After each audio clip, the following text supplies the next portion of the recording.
Isang araw naiiyak na humingi ng tulong si Nobite dahil sa pambobuli ni Giant, ngunit nakita nito na wala ang pouch ni Doraemon. Nilabahan pala nito ang mahiwagang bulsa, kaya napatanong si Nobite kung paano kapag naharap ito sa problema. Dito na kinuha ni Doraemon ang extra pouch at ipinaliwanag na konektado ito sa original pouch niya.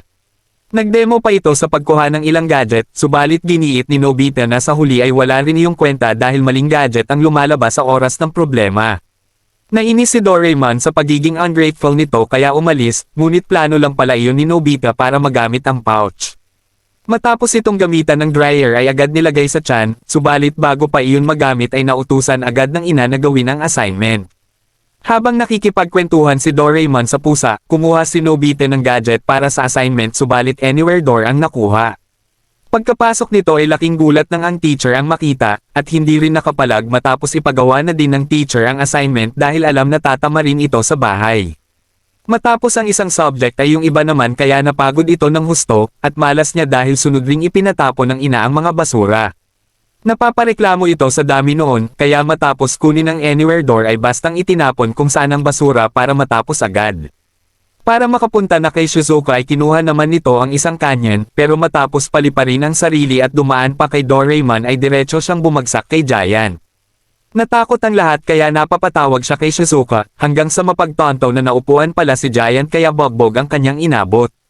Matapos ito, pumili siya ng gamit para makuha si Shizuka ng direkta, at dahil nakakakiliti naman iyon para kay Doraemon ay apektado ang pormahan nito sa pusa. Maya-maya nakuha nito ang obtaining bag, pero nagalit si Shizuka dahil basta niya itong binunot doon. Kasunod noon ay syempre nagpasikat ito na suot ang pouch ni Doraemon, at tinanong sana si Shizuka kung may kahilingan o gustong gawin kaso biglang lumitaw si Suneo. Ipinakita nito ang isang bagay na autograph pala ng sikat na Coca-Cola endorser na si Teiko Kinpei, isang personalidad na idol ni Nobita at Shizuka. Muling nagpasikat si Suneo na nakuha lamang ito dahil sa koneksyon ng ama, at saka iniwan ng dalawa na sinabing sorry na lang dahil di makakakuha ang mga ito. Dahil perfect time ito para makakuha ng pogi points, sinabihan ni Nobite si Shizuka na walang dapat ipag-alala dahil nasa kanya ang mahiwagang pouch. Muling nakiliti si Doraemon, at kahit anong pidgel nito sa sarili ay mukhang wala na finish na ang friendship attempt niya sa pusa. Sunod na makikita natin ang isang UFO na siya palang sinasakyan ng dalawa, at pagkatapos lang ng ilang sandali ay nakita ng mga ito ang bahay ng idol. Pagkalapag doon agad ibinida ni Nobita ang Almighty Pass kay Shizuka, kung saan matapos nito yung gamitin sa idol ay automatic silang naging panauhin nito. Ipinahayag ng dalawa sa idol na fan sila nito at humingi ng autograph, at siyang pinagbigyan naman nito. Kasunod noon ay tinanong ito ni Shizuka kung may problema dahil kanina pa malungkot, at doon nalantad na sa idol pala napunta ang mga basurang tinapon ni Nobite kanina. Guilty ang bida natin kaya bastang pinaglalagay iyon sa pouch, nagresulta para iyon ang makuhang regalo ni Doraemon para sa pusa na umalis ngayon dahil sa inis.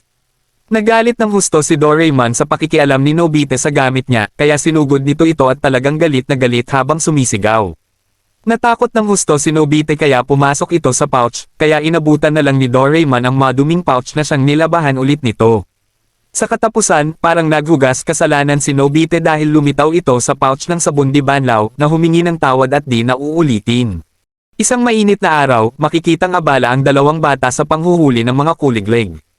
Tuwang-tuwa ang mga ito dahil punong-puno ang kanilang mga lalagyan, hanggang sa tanungin ng mga ito si Nobite kung asan ang huli nito. Nagpalusot ito na pambata lang ang gawaing iyon at naaawa lang sa mga kuliglig kaya hindi ito hinuhuli, ngunit ang totoo ay wala talaga itong nahuli kahit isa. Habang naglalakad pa uwi sumama ang loob nito, at sinisi ang mga bata dahil inubusan umano siya ng huhulihin. Nang bigla, nagkaroon ito ng bright idea kung saan kumuha ng isang kahon, nilagyan ng tela sa loob at dali-daling umakyat sa puno para isabit ito. Napansin naman ito ng mayabang na si Suneo, at sunod tinanong ni Doraemon kung ano ang ginagawa sa itaas. Buong pagmamalaking ibinahagi nito ang imbensyon na tirahan ng mga kuliglig, sa paniniwalang gagawa ang mga ito doon ng pugad at mga ngitlog para magparami. Narinig ito ni Suneo na gumulong sa sahig kakatawa, at ipinaliwanag kay Nobite na ang mga kuliglig ay lumalaki sa ilalim ng lupa at kahit kinder ay alam iyon.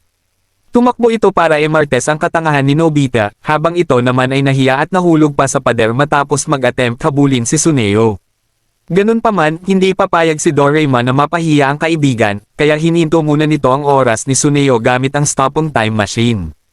Matapos makapag-isip, nilabas nito ang change opinion gun at saka pinalapit ang pusa at kinumbinsi si Nobita na aso iyon. Alam ni Nobita na pusa ito, kaya dahil nagpipilit si Doraemon na aso ito ay sinubukan nilang magtanong sa isang respondent. Pinatamaan ito ni Doraemon ang gadget, kaya biglang tinuya nito si Nobita at sinabing ang tanga nito para di malaman na aso iyon.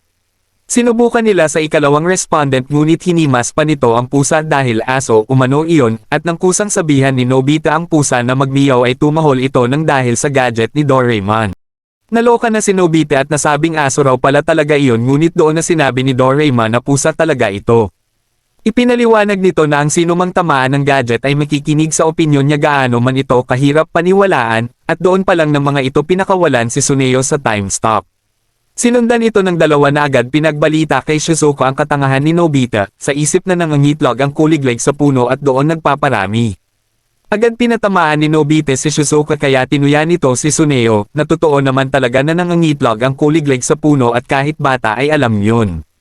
Naloka si Tsuneo dahil alam niya na naghuhukay ang mga kuliglig, at kinakain ang ugat ng puno hanggang lumaki at mag-evolve gaya ni Cell. Pumunta ito kay Giant para ipaliwanag iyon, ngunit matapos itong patamaan ni Nobita ay ganun din ang sinabi na nangangitlog ang kuliglig sa puno. Hindi makapaniwala si Tsuneo sa sinasabi nito, kaya nainsulto si Giant na sinungaling siya kaya binugbog ito. Matapos iyon, napatakbo si Tsuneo sa ina at nagsumbong na hindi naman lumalaki ang kuliglig sa pugad, subalit matapos ito patamaan ni Nobita ay proud pinaliwanag na gumagawa ng pugad ang mga kuliglig para pangitlugan, at di umano salit-salitan pa ang mag-asawa para ma-hatch ito. Parang mabubuang si Tsuneo kaya inasar ito ni Nobita na di ba totoo ang sinabi niya, ngunit giit naman nito na ang dalawa ang may kagagawan at hindi maniniwala sa mga ito.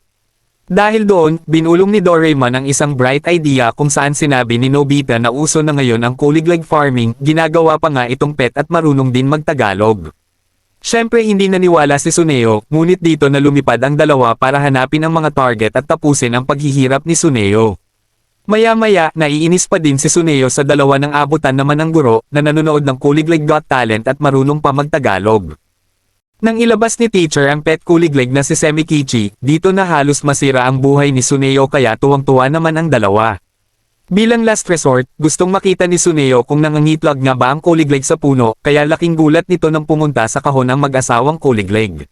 Sa huli, nabuang ng tuluyan si Tsuneo at nag-take note kung paanong ang kuliglig ay parang mga ibon na nabubuhay bilang tao. Isang araw, makikitang abala si Tsuneo sa pamimingwit at maya-maya lang ay nakahuli na ito. Gaya sa inaasahan ay pinagmayabang na naman nito ang huli kay Nobita, at tinuya pa ito na goldfish lang sa mga festival ang kaya nitong hulihin. Grabe ang inis ni Nobita kaya magsusumbong sana kay Doraemon, nang marinig naman nila ang tatay ni Tsuneo na nagyayabang din sa tatay niya sa nahuli nito. Ipinaliwanag pa ni Doraemon ang tungkol sa printing method sa pag-record ng isda, at habang naiinis na itong tatay ni Nobita ay ganun din ito dahil like father like son. Gusto nitong tulungan ng tatay, ngunit dahil alam nila ni Doraemon na hindi ito makakahuli ng mas malaki sa huli ng ama ni Tsuneo, nilabas ni Doraemon ang exheriting hope. Lahat ng mahuhuli nito ay lalaki ng husto, at nang subukan nila sa goldfish ay naging sobrang laki nga nito. Agad nilagay ng dalawa ang isda sa recording paper, kung saan tuwang-tuwa na sana si Nobita na ibida iyon bilang huli ng ama, ngunit giit ni Doraemon na wala naman sigurong namimingwit para sa goldfish. Sinubukan nitong humiram ng baniling isda ng ina subalit tuyo ang nakuha, habang sa loob ay nagpapatuloy ang pagmamayabang ng ama ni Tsuneo. Nainis nito ng husto ang ama ni Nobita kaya nagpaalam na, dahilan para magmadali ang dalawa na bastang kumuha ng koi sa pond mismo nila Tsuneo na hindi nakapalag.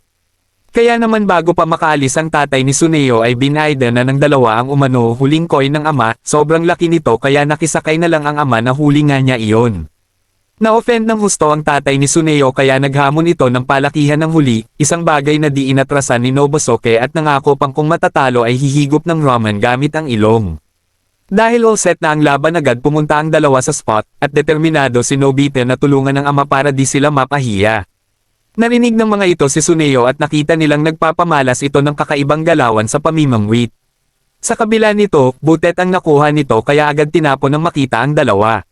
Nang tanungin kung asa ng huli ay sinabing sobrang dami, ngunit booking siya dahil walang laman ang lalagyan.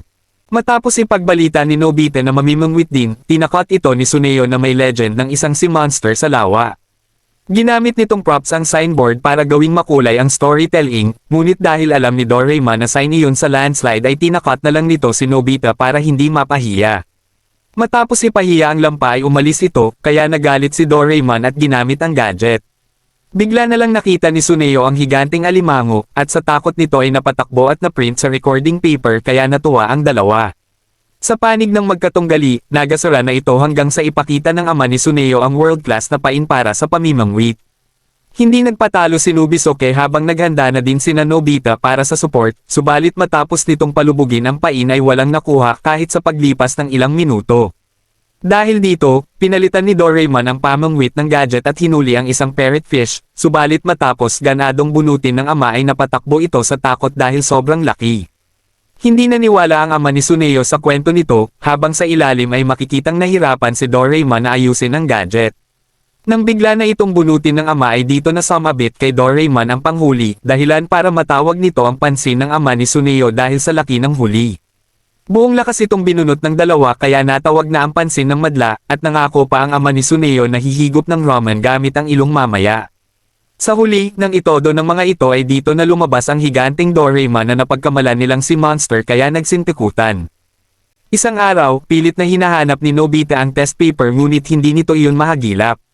Pinagsabihan ito ng ina na tinago lang iyon sa takot na zero ang resulta, subalit giit nito na nawawala talaga iyon. Magkaganon pa man, nabuo sa isip ng ina nito na nagsisinungaling lang siya kaya pinagsarahan ito ng pinto at pinagnilay-nilay.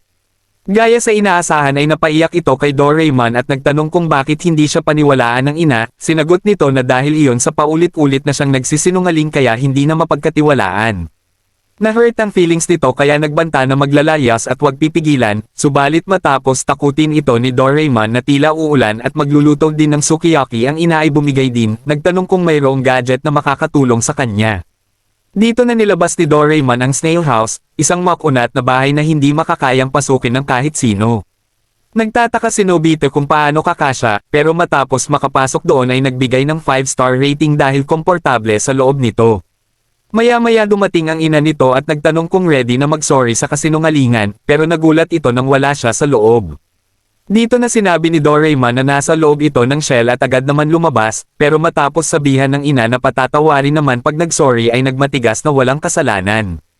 Pinangaralan ito ng ina na ang pagsisinungaling ang simula ng pagiging isang magnanakaw, ngunit matapos malaman kay Doraemon na soundproof ang shell ay nagdesisyon na lang na wala itong merienda.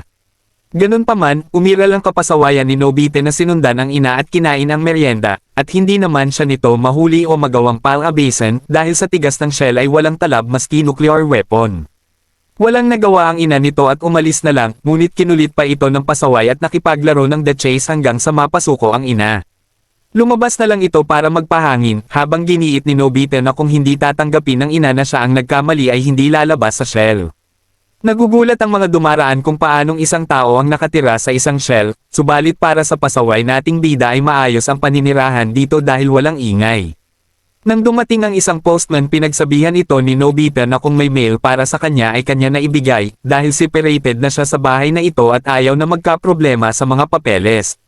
Nang makita naman ito ni na Giant at Tsuneo ay pinagtawanan lalo pa nang sabihin na bahay niya ang shell, ngunit bilang counter-attack ay sinabihan nito ang dalawa na Bob.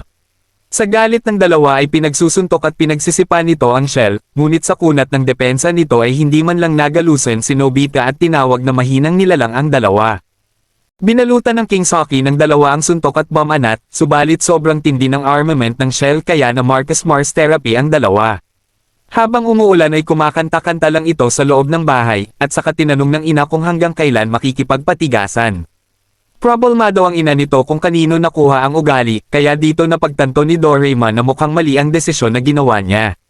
Sinubukan nitong tawagin si Nobita sa iba't ibang paraan hanggang sa gumamit na ng mic para lang mapalabas ito sa lungga.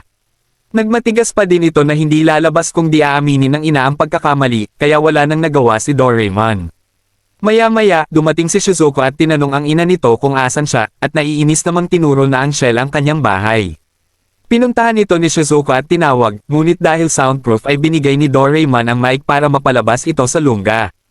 Binalik ni Shizuko ang hiniram na libro at nagpasalamat, at matapos nito ibunyag na may test paper doon ay nagulat ang tatlo. Pagkaalis ni Shizuka ay agad itong humirit sa ina, inamin naman nito na siya ang mali at pinapasok na ito sa loob, subalit tumanggi at humingi ng mga kondisyones. Bawal siyang sigawan o pilitin mag-aral, at dahil no choice ang ina ay pumayag kaya sa wakas ay tuluyan itong lumabas sa lungga. Humihirit pa ito sa ina nang walang ano-ano ay kunin sa kanya ang test paper, na nang makita ang Zero ay sumabog sa galit na dahilan para mapatakbo ang pasaway. Sa huli, binalaan ito ni Doraemon na wag lalabas sa shell kundi ay todes ito sa kanilang mama.